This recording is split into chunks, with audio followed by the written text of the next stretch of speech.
नमस्कार दोस्तों, स्वागत है आपका हमारे यूट्यूब चैनल में। दोस्तों, आज की घटना की शुरुआत उत्तर प्रदेश के कानपुर जिले से होती है। कानपुर में जिले में ही एक श्रवणखेड़ा नाम का गांव पड़ता है और उसी श्रवणखेड़ा गांव में रहने वाला जिले सिंह के पास अपनी 16 एकड़ जमीन होती है। वो खेती किसानी का काम किया करता था। जिले सिंह ने अपने परिवार के लिए बहुत अच्छे खासे पैसे भी जोड़ रखे थे। जिले सिंह के परिवार में इसके 2 बेटे होते हैं, जिनमें बड़े बेटे का नाम अजय होता है और छोटे बेटे का नाम आनंद होता है। बड़ा बेटा जो अजय था वो फौज में 5 साल पहले ही भर्ती हो चुका था। वो इस समय अपनी देश की सेवा किया करता है, जबकि छोटा बेटा जो होता है दोस्तों, वो अपने पिता जिले सिंह के साथ खेती किसानी का काम संभाला करता था। अब जिले सिंह ने 3 से 4 साल पहले अपनी बड़े बेटे की शादी जो है वो एक लड़की करीना के साथ करवा दी थी। अब जैसे ही दोनों की शादी करवा दी जाती है तो दोनों परिवार में पति पत्नी खुश रहने लगते हैं। फौजी अजय जो था वो 1 साल में 2-4 बार ही घर पर आया करता था। जब भी उसको छुट्टी मिलती थी तो फिर वो अक्सर अपने घर पर आया करता था और इस तरह से दिन जो थे वो गुजरते चले जा रहे थे। लेकिन करीना नहीं जानती थी कि इतनी सुरक्षित परिवार में भी वो ठीक तरीके से सुरक्षित नहीं है। आगे भविष्य में चल करके कल्पना के साथ 2 बड़ी घटनाएं घटने वाली थी। अब कल्पना जो थी वो इस पूरे परिवार में रहते हुए भी, अपने पति से दूर रहते हुए भी, अपने देवर आनंद और अपने ससुर जिले की खूब जम करके सेवा किया करती थी। वो बहुत ही मेहनती और काफी सुशील महिला होती है। लेकिन कल्पना नहीं जानती थी कि इस परिवार में आगे चल करके क्या होने वाला था। दिन गुजरते चले जाते हैं और फिर एक तारीख आ जाती है, 2 दिसंबर 2025 का दिन। सुबह के करीब 10 बजे के आसपास का वक्त रहा होगा। घर में चारों ही तरफ खुशहाली का माहौल था, खुशियों का भरा माहौल होता है, क्योंकि आज जो बेटा अजय था वो 7 दिनों के लिए फौज से छुट्टी लेकर के घर पर आने वाला था। अब जैसे ही फौजी अपने घर पर पहुंचता है तो फिर वो अपने पिता जिले सिंह से मिलता है, भाई आनंद से मिलता है और फिर इसके बाद वो अपनी पत्नी कल्पना से भी मिलता है। और इस तरह से अब शाम के करीब 4 बजे के आसपास फौजी अजय अपनी पत्नी कल्पना से कहने लगता है कि चलो मैं तुम्हें घुमाने के लिए लेकर चलता हूँ। अब पत्नी जो थी वो ये बात सुनकर के काफी ज्यादा खुश हो जाती है और फिर अपने फौजी पति के साथ घूमने चली जाती है। और फिर इसके बाद पति पत्नी होटल में खाना खाते हैं और होटल में खाना खाने के बाद वो अपने पिता जो फौजी होता है वो अपने पिता के लिए कुछ कपड़े खरीदता है और अपने छोटे भाई के लिए भी वो अच्छे खासे कपड़े खरीद लेता है। और ये सब सामान खरीद करके पति पत्नी दोनों रात के तकरीबन 8 बजे के आसपास वो अपने घर पर लौट आते हैं और फिर से अपने परिवार में हंसी खुशी से मिलकर के रहना शुरू कर देते हैं। फौजी जो था दोस्तों, अजय जो था वो गांव के अंदर 7 दिन तक रुकता है और फिर 7 दिन के जैसे ही उसकी छुट्टी पूरी हो जाती है तो फिर इसके बाद पूरे परिवार में फिर से जो खुशी का माहौल होता है वो खत्म होने लग जाता है।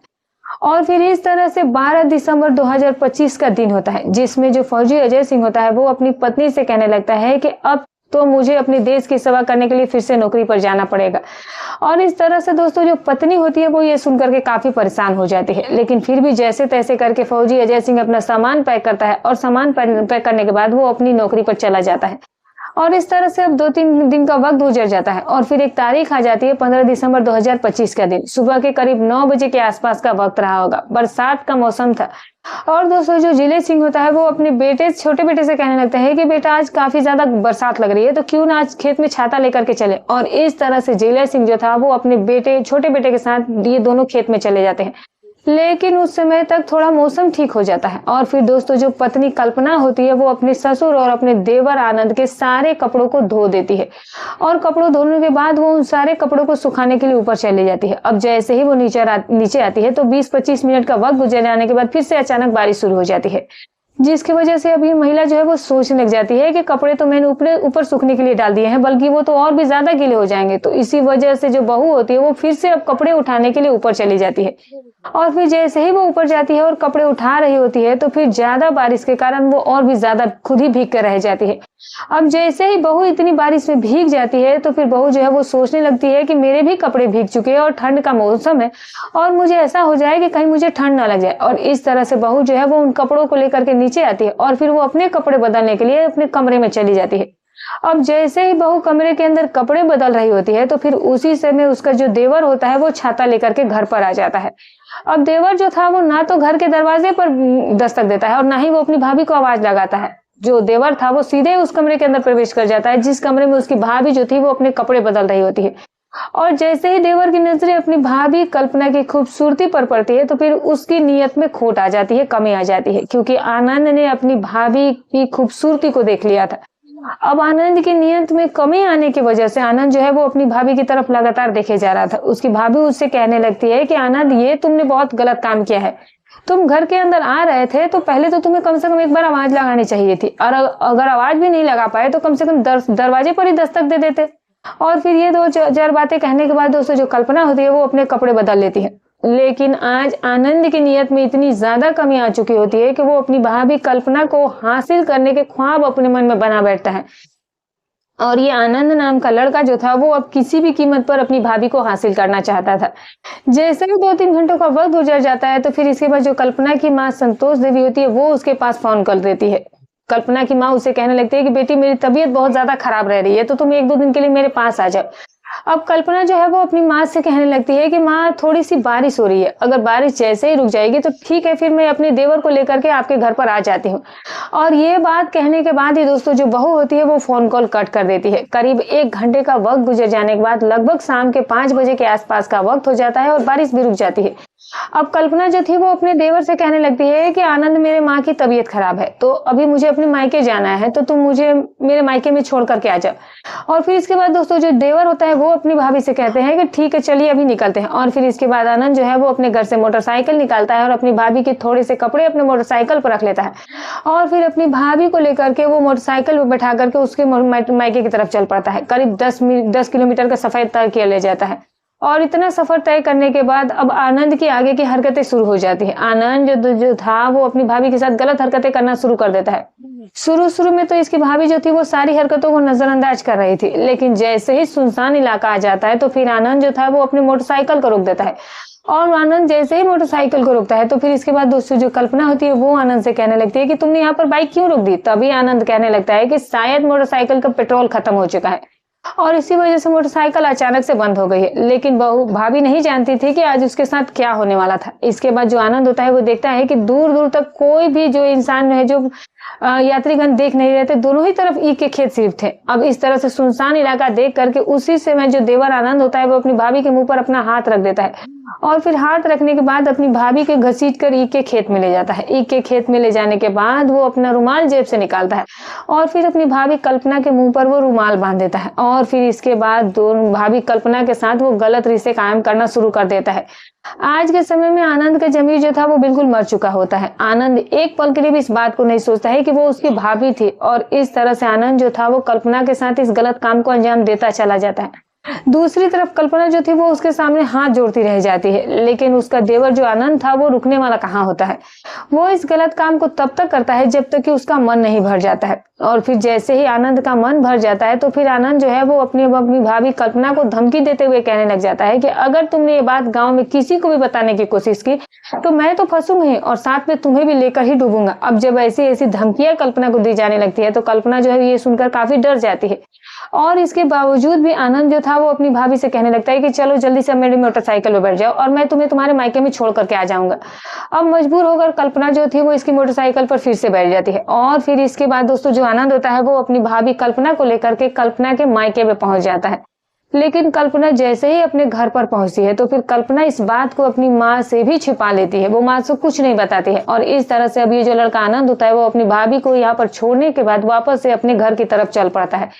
अब जो कल्पना होती है वो अपने मायके में 3 से 4 दिनों तक रहती है। वो खूब अपनी माँ की अच्छे से सेवा करती है, लेकिन अपनी माँ के सामने वो इस बात का जिक्र तक नहीं करती है। अब जैसे ही एक तारीख आ जाती है 20 दिसंबर 2025 का दिन, तो सुबह के करीब 9 बजे के आसपास आनंद जो है वो अपनी भाभी के पास फोन करता है।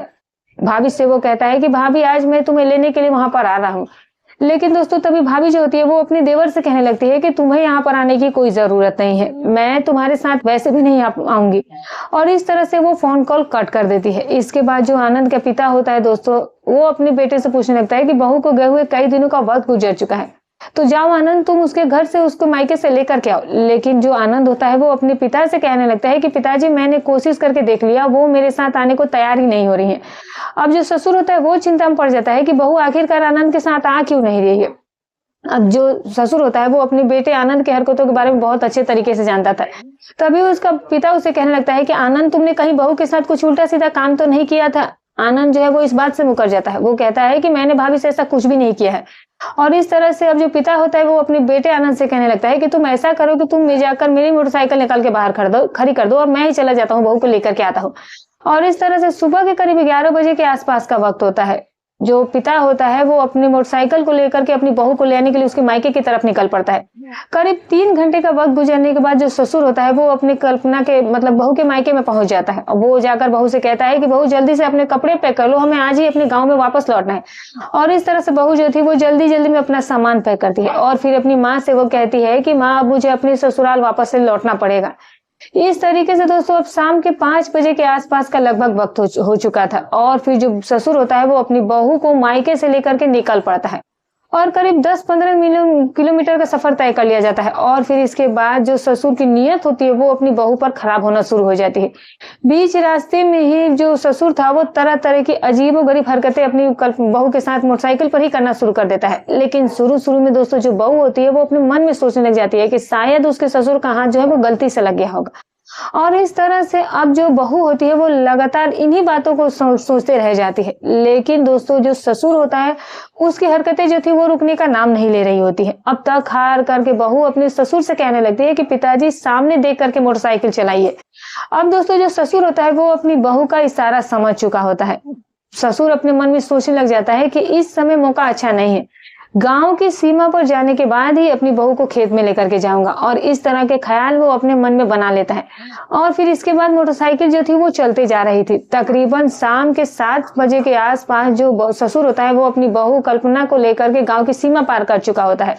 लेकिन बीच रास्ते में ससुर के खेत भी पड़ते थे और जो जिले सिंह के खेत जैसे ही आते हैं तो फिर वो ससुर अपनी बहू कल्पना से कहने लगता है कि कल्पना देखो घर पर सब्जी खत्म हो चुकी है और खेतों में अच्छी खासी सब्जियां भी लगी हुई हैं, तो मैं कुछ सब्जियां खेत से ले लेता हूं और फिर हम लोग घर चलते हैं। बहू मान जाती है। बहू को दूर दूर तक इस बात का अंदाजा नहीं था कि आज उसके साथ उसका ससुर क्या करने वाला होता है। और इस तरह से दोस्तों जो उसका ससुर होता है अपनी मोटरसाइकिल को रोक देता है। जो ससुर होता है बहू से कहता है कि तुम भी चलो मेरे साथ खेत में ही चलो, जल्दी से हम दोनों मिलकर के सब्जी तोड़ लेते हैं और फिर घर की तरफ चल पड़ते हैं। अब ससुर की बहू जो थी वो भी अपनी ससुर के पीछे पीछे चल पड़ती है और फिर कुछ देर तक दोनों सब्जियां तोड़ते हैं। अब जैसे ही सब्जी तोड़ ली जाती है तो फिर जिले सिंह जो होता है वो अपनी बहू से कहने लगता है कि जो कमरा खेत में बना हुआ है वहां से मुझे थोड़ा सा सामान लेकर के घर जाना है, तो मैं वो सामान लेकर के आता हूँ, तुम तब तक सब्जियों को अच्छे से बांध करके रख लो। और इस तरह से दोस्तों जो ससुर होता है वो उस कमरे की तरफ चला जाता है। लेकिन ससुर जो था वो जानबूझकर 10 मिनट तक उस कमरे से बाहर ही नहीं निकलता है। और इस तरह से बहू जो थी वो अपने मन में सोचने लग जाती है कि ससुर को आवाज लगाकर देखती हूँ। और इस तरह से जो बहू थी वो अब उस कमरे के पास चली जाती है और फिर अपने ससुर को आवाज लगाते हुए वो कमरे के अंदर चली जाती है। लेकिन मौका पाते ही ससुर जो था वो अपने कमरे का दरवाजा बंद कर लेता है। अब दोस्तों एक कोने में एक दराती पड़ी होती है, उस दराती को उठा करके अपनी बहू की गर्दन पर रख देता है और कहने लगता है कि अगर तुमने चीखने चिल्लाने की कोशिश की तो यहीं पर तुम्हारा गला काट दूंगा। अब दोस्तों बहू जो थी वहां पर संभल तक नहीं पाती है। बहू के पास इतना समय तक नहीं होता है कि वो समझ सके और फिर इस तरह से बहू जो थी वहां पर मजबूर हो जाती है। बहू सोचने लग जाती है कि उसका ससुर जो है उसके साथ उसको जान से भी मार सकता है। अब इसके बाद दोस्तों इस ससुर का आगे का गंदा घिनौना खेल शुरू हो जाता है। इसके बाद दोस्तों जो ससुर होता है वो अपनी इस बहू कल्पना के हाथ पैर जो है वो कपड़ा के साथ बांध देता है, इसके मुंह में तक वो कपड़ा ठूस देता है और फिर इसके साथ वो गलत चीजें करना शुरू कर देता है। ससुर का जमीर मर चुका था, इसकी आत्मा बिल्कुल ही मर चुकी थी। वो एक पल के लिए भी नहीं सोचता है कि वो अपनी बहू के साथ इस गलत काम को करने के लिए जा रहा था। और फिर इसके बाद दोस्तों जो ससुर होता है वो अपनी बहू के साथ लगातार इस गलत काम को अंजाम देता ही चला जाता है। बहू जो थी वो इसके सामने हाथ जोड़ती रह जाती है, लेकिन फिर भी ससुर कहाँ रुकने वाला होता है दोस्तों। ससुर जो था वो अपने गलत काम को अंजाम देता ही चला जाता है और जैसे ही जिले सिंह का ये काम खत्म हो जाता है तो फिर जिले सिंह भी अपनी बेटे आनंद की तरह ही अपनी बहू को धमकी देता है और कहता है कि अगर ये बात तुमने घर में किसी को बताने की कोशिश की तो मैं तुम्हें जान से मार दूंगा। अब जब ऐसी ऐसी धमकियां इस महिला को दी जाती है तो बहू वहां पर इतनी ज्यादा डर जाती है कि ना तो वहां पर वो कुछ बोलने लायक रह जाती है और ना ही कुछ सुनने समझने लायक रह जाती है। इसके बावजूद भी ससुर अपनी बहू से कहने लगता है कि अब जल्दी से इस कमरे से बाहर निकलो और जाकर के मेरे मोटरसाइकिल पे बैठो, अब हम लोग घर चलते हैं। अब सब्जियां भी उठाई जाती है और फिर इसके बाद दोस्तों जो ससुर होता है वो अपनी बहू को लेकर के घर की तरफ चल पड़ता है। थोड़ी ही देर के बाद जो ससुर था वो अपनी बहू को लेकर के अपने घर पर पहुंच भी जाता है। लेकिन बहू जैसे ही घर के अंदर प्रवेश करती है तो कमरे के अंदर जाकर के रोना शुरू कर देती है और इस पूरे परिवार के अंदर दोस्तों सुरक्षित ना होते हुए भी वो अपने आप को बहुत ज्यादा असहाय महसूस कर रही होती है। कल्पना सोचने लग जाती है कि अब तो उसका देवर और जो उसका ससुर है उसके साथ इस तरीके से गलत काम करना शुरू करते ही रहेंगे और दोस्तों आगे होने वाला भी यही होता है। अब बहू जो थी वो सबसे बड़ी गलती यही कर जाती है कि वो तो ना इस बात के बारे में अपनी माँ से कोई जिक्र करती है और ना ही अपने पति फौजी से अजय से कॉल करके इस बारे में बात कुछ कहती है। और दोस्तों अब इस तरह से दिन गुजरते चले जाते हैं और फिर एक तारीख आ जाती है 25 दिसंबर 2025 का दिन। सुबह के करीबन 10 बजे के आसपास जो ससुर होता है वो अपने बेटे से कहता है कि चलो खेत में चलते हैं। और फिर इसके बाद बाप बेटे जो दोनों थे वो खेत में चले जाते हैं। खेत में 1 घंटे तक बाप बेटा मिल करके काम काज करते रहते हैं। लेकिन उसी समय जो आनंद होता है उसके मन में इच्छा ये जाहिर होने लगती है कि आज उसे अपनी भाभी के साथ कुछ वक्त गुजारना है। और जैसे ही ये ख्याल देवर के मन में आना शुरू होता है तो फिर जो देवर होता है वो अपने पिता से कहने लगता है कि पिताजी आज मुझे बैंक में जाना है, कुछ काम है, बैंक से मुझे 20,000 रुपए भी निकलवाने हैं और रामफल को देने हैं। अब जैसे ये बात कही जाती है तो फिर जिले सिंह अपने बेटे से आनंद से कहता है कि ठीक है फिर कोई बात नहीं, तुम जाओ, मैं खेत में काम काज करता हूँ। और फिर इसके बाद आनंद वहां से तुरंत खड़ा होता है और अपनी मोटरसाइकिल के लेकर के वो गांव में आ जाता है। और गांव में आने के बाद घर के दरवाजे पर वो दस्तक देता है। उसकी भाभी जो होती है वो घर का दरवाजा खोलती है। अब जैसे ही आनंद घर के अंदर प्रवेश करता है तो फिर कल्पना जो थी वो अपने मन में सोचने लग जाती है कि शायद आज भी उसके साथ वही गलत काम होने वाला है। और वास्तव में दोस्तों होने वाला भी यही होता है। इसके बाद कल्पना जो है वो रसोई के अंदर जाकर के खाना बनाना शुरू कर देती है। और फिर दोस्तों जो आनंद होता है वो अपने घर का मेन गेट बंद करने के बाद सीधा ही रसोई के अंदर चला जाता है। वो अपनी भाभी कल्पना को घसीट करके कमरे के अंदर ले जाता है। उसके मुंह पर वो हाथ रखता है और कहता है कि अगर तुमने चिल्लाने या चीखने की कोशिश की तो यही तुम्हारा गला दबा दूंगा। और फिर इस तरह का धमकी देने के बाद आनंद जो था वो आज भी अपनी भाभी के साथ वही गलत काम करना शुरू कर देता है। आनंद जो था इस महिला के साथ वो गलत रिश्ते कायम करना शुरू कर देता है। आनंद इस गलत काम को आज भी करता है, तब तक करता है जब तक कि उसका मन नहीं भर जाता है, जब तक उसकी हसरतें नहीं पूरी हो जाती हैं। और जैसे ये सारा काम कर लिया जाता है तो फिर कल्पना को छोड़ दिया जाता है। वो अपनी भाभी से कहता है कि मैं शहर में बैंक में जा रहा हूँ और ये बात तुम्हें किसी को बतानी भी नहीं है। अगर तुमने जिस दिन ये बात किसी को बताई उसी दिन मैं तुम्हें जान से मार दूंगा। और फिर ये धमकी देने के बाद जो देवर होता है वो इस घर से बाहर निकल करके बैंक में पैसे निकालने के लिए चला जाता है। और फिर इसके बाद जो कल्पना होती है वो फिर से अपने कामकाज में व्यस्त हो जाती है। आज भी कल्पना उसी गलती को दोहराती है।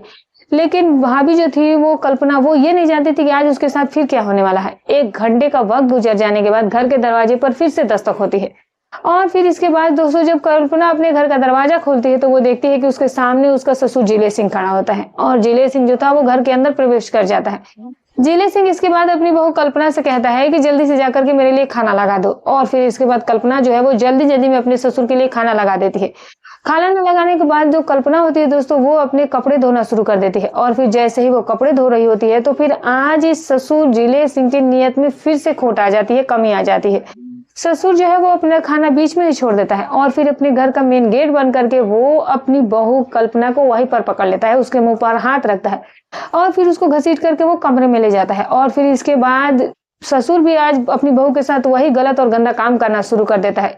ससुर भी इस गलत काम को तब तक करता है जब तक कि उसका मन नहीं भर जाता है। और फिर जैसे ही ससुर का ये काम खत्म हो जाता है तो फिर ससुर भी अपने बेटे की ही तरह इसे धमकी देना शुरू कर देता है। और दोस्तों जो बहू होती है वो चुपचाप अपने बिस्तर पर पड़ी रह जाती है। इसके बावजूद जब इस ससुर का ये सारा काम खत्म हो जाता है तो फिर खाना खाने के बाद जिले सिंह जो था वो चुपचाप से इस घर से निकल करके बाहर चला जाता है। अब ये महिला जो थी थक चुकी थी, परेशान हो चुकी होती है। इस महिला के साथ जब भी आनंद को मौका मिलता था तो फिर आनंद अपना फायदा इस महिला से उठा लिया करता था।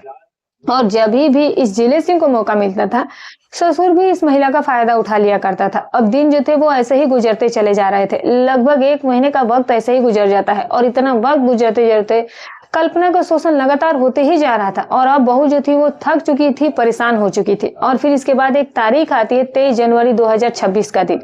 सुबह के करीब 8-9 बजे के आसपास का वक्त होता है और जो बहू होती है वो उसी समय मोबाइल फोन उठाती है और फिर अपने पति अजय के पास फोन कॉल करती है। पति से वो कहने लगती है कि इस घर में कुछ ठीक नहीं चल रहा है, मेरे साथ दिन रात गलत काम हो रहा है। अजय जो था वो अपनी पत्नी से पूछने लगता है कि पूरी बात मुझे अच्छे से बता। और फिर इसके बाद दोस्तों जो पत्नी होती है वो अपनी पूरी कहानी का एक एक पन्ना जो है वो अपने पति के सामने खोलना शुरू कर देती है। कल्पना अपने पति अजय को बताती है कि जो मेरा देवर है आनंद वो भी मेरे साथ गलत काम करता है, यहाँ तक कि तुम्हारा पिता भी मेरे साथ गलत काम करता है। अब जैसे ही अजय अपनी पत्नी की सारी बातों को सुनता है तो वो एकदम से मतलब इतना ज्यादा हैरान होकर रह जाता है, उसके पैर तले जमीन खिसक जाती है। अजय अपनी पत्नी से कहता है कि ठीक है मैं 2-3 दिन के अंदर गांव में आता हूँ। और इसी तरह से 2-3 दिन का वक्त गुजरने के बाद फिर एक तारीख आती है 25 जनवरी 2026 के दिन। सुबह के करीब 11 बजे के आसपास अजय जो था वो अपने गाँव में पहुंच जाता है। वो अपनी पत्नी से मिलता है और उसे पूरी कहानी के बारे में पूछता है। पत्नी जो थी वो फिर से अपनी पूरी कहानी अपने पति अजय के सामने दोहरा देती है। अजय फौजी अपने मन में सोचने लग जाता है कि मेरे पिता और मेरे भाई ने तुम्हारे साथ बहुत ही गलत और गंदा काम किया है और इस चीज की सजा उन्हें जरूर मिलनी चाहिए। फौजी अजय सिंह जो है वो अपनी पत्नी से कहता है कि चलो पुलिस थाने में चलते हैं, लेकिन दोस्तों जो पत्नी कल्पना होती है वो कहने लगती है कि इससे तो मेरी ही बदनामी हो जाएगी, इस बात को हम यहीं पर खत्म कर देते हैं। बस तुम अपने पिता और भाई से अच्छे तरीके से इस बारे में बात कर लो और फिर इसके बाद मुझे तुम मेरे मायके में छोड़ देना। फौजी यहाँ पर कुछ करने के लिए मजबूर हो जाता है। वो एक मेडिकल शॉप पर जाता है, वहां से वो कुछ नींद की गोलियां खरीद कर लाता है और शाम के 7 बजे के आसपास वो अपनी नींद की गोलियां पत्नी कल्पना को देता है और कहता है कि मेरे पिता और भाई के खाने में यह मिला देना। और फिर इसके बाद कल्पना जो है वो नींद की गोलियों को आनंद और जिले सिंह के खाने में मिला देती है। रात के तकरीबन 9 बजे के आसपास आनंद और जिले सिंह खाना खाने के बाद जाकर अपने कमरे में लेट जाते हैं। इस तरीके से जैसे ही रात के तकरीबन 11 बजे के आसपास समय होता है तो फिर अजय जो है वो अपने कमरे से बाहर निकलता है और अपने पिता के कमरे में जाता है। देखता है कि पिता जो है वो गहरी नींद में सो चुका होता है और फिर इसके बाद वो अपने भाई के भी कमरे में जाता है और देखता है कि उसका भाई भी गहरी नींद में सो चुका होता है। अब अजय जो होता है दोस्तों वो अपने घर में अंदर रखी हुई एक पुरानी कुल्हाड़ी उठाता है और कुल्हाड़ी उठाने के बाद वो अपने भाई के कमरे में जाता है और अपने भाई की गर्दन जो है वो कुल्हाड़ी से वार करके हटा देता है। इस घटना को अंजाम देने के बाद अजय जो था वो अपने पिता के कमरे में जाता है और फिर इसके बाद वो अपने पिता का भी गला जो है वो कुल्हाड़ी से ही वार करके काट देता है। और ये सब करने के बाद अजय जो था वो अपनी पत्नी से कहता है कि चलो अब इनकी लाशों को घर के आंगन में खड़ी पेड़ के ऊपर लटका देते हैं। अब दोस्तों इस तरह से पति पत्नी मिल करके अब इनकी लाशों को पेड़ पर लटका चुके होते हैं। इस पूरे घटनाक्रम को अंजाम देने के बाद रात के तकरीबन 1-1:30 बजे के आसपास अजय जो था वो अपनी पत्नी को लेकर के नजदीकी पुलिस स्टेशन में पहुंच जाता है और पुलिस स्टेशन में पहुंचने के बाद वो दरोगा के सामने अपनी पूरी कहानी को बयां कर देता है। और जैसे ही पुलिस इसकी पूरी कहानी को सुनती है तो फिर इसके बाद जिले सिंह और जो आनंद का शव होता है वो अपने कब्जे में ले लिया जाता है। और फिर इसके बाद दोस्तों पुलिस जो है वो इस फौजी अजय सिंह के खिलाफ चार्जशीट दायर कर लेती है। अब ये बात जो है वो भविष्य के घर में छिपी है कि आखिर अजय सिंह को क्या सजा सुनाई जाएगी। लेकिन दोस्तों इस पूरे घटनाक्रम में फौजी अजय सिंह ने अपनी पत्नी के लिए अपने और पिता और भाई के साथ किया जो क्या वो सही था या गलत था, कमेंट करके जरूर बताइएगा। तो दोस्तों हमारी कहानी सुनाने का उद्देश्य किसी की भावनाओं को ठेस पहुंचाना नहीं है, ना ही किसी के दिल को आहत करना है, बस केवल आपको सतर्क करना है, आपको जागरूक करना है। वीडियो अच्छी लगी हो तो लाइक, हाइप